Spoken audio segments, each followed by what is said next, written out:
He wasn't looking for a mate. He wasn't even looking for mercy. But then he stumbled upon her, half frozen, marked with another pack's cruelty, yet still fighting to breathe.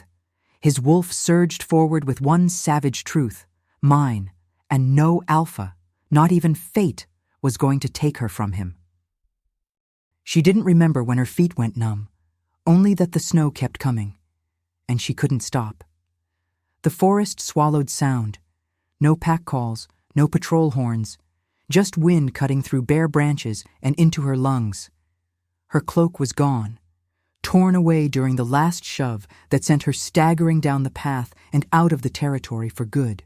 "Run," they'd said. "Don't come back." She hadn't argued. She hadn't begged.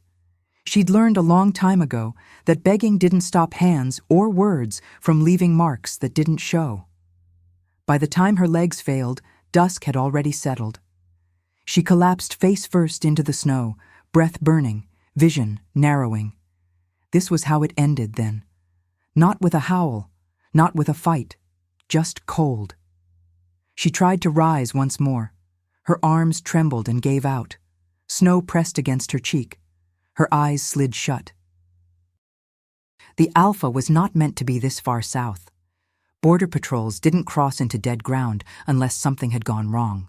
And something had. He smelled her before he saw her, blood beneath frost, fear layered thick enough to sting. His steps slowed, his instincts sharpened. There. A shape in the snow, too still, too small. He knelt immediately, brushing snow from her face. Her skin was ice cold, her pulse faint, alive, but barely. "No mark," he muttered, scanning her neck. "No bond scent either. No claim." She wasn't a rogue. She wasn't packless by choice. He lifted her without hesitation, wrapping his cloak around her body, pressing her close to his chest to share heat. She made a sound, a soft, broken breath, and his jaw tightened. Whatever had driven her out here had expected her not to survive. They were wrong. She woke to warmth.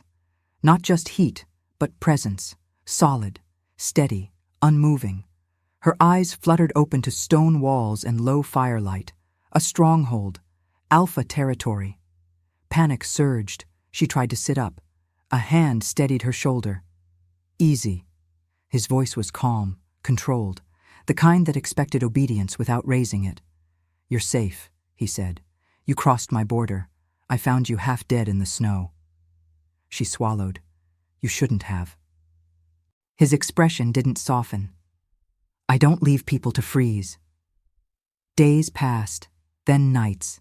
She learned his name, learned his patrol patterns, learned the way he always positioned himself between her and the door without realizing he did it. She noticed the looks his pack gave her, curious, wary, respectful, and still. No mark appeared, no pull, no instinct she'd been taught to expect. Until one morning, she woke reaching for him. The realization hit them both at the same time. Unmarked didn't mean unchosen. They came at dawn, not shouting, not demanding, just standing at the gates like they owned the place, her former pack, the ones who had released her into the snow. "She belongs with us," their Alpha said evenly. She was never properly claimed. The Alpha beside her didn't raise his voice. He didn't step aside. "She crossed my border," he replied. "That makes her my responsibility. She's weak." His gaze sharpened. "So was she when you threw her out." The challenge was issued without ceremony. Steel rang against steel. Snow stained red. The pack stood silent as dominance was proven the old way. No mercy for those who hunted the vulnerable. When it ended, the message was clear. No one would ever come for her again. Later, she stood at the edge of the stronghold, watching fresh snow fall. He came to her, resting his forehead against hers, sharing breath, warmth, certainty. "You don't have to run anymore," he said. She leaned into him, finally allowing herself to be held. The last of the cold bled away, not from her skin, but from somewhere deeper. She hadn't been saved because she was weak. She'd survived because she was strong enough to keep going long enough for someone to find her.